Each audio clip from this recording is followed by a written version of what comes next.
Chido en YouTube.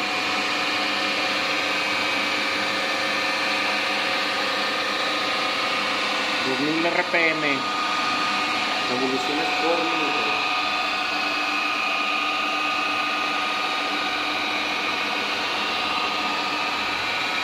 Ya lleva más de 5 minutos.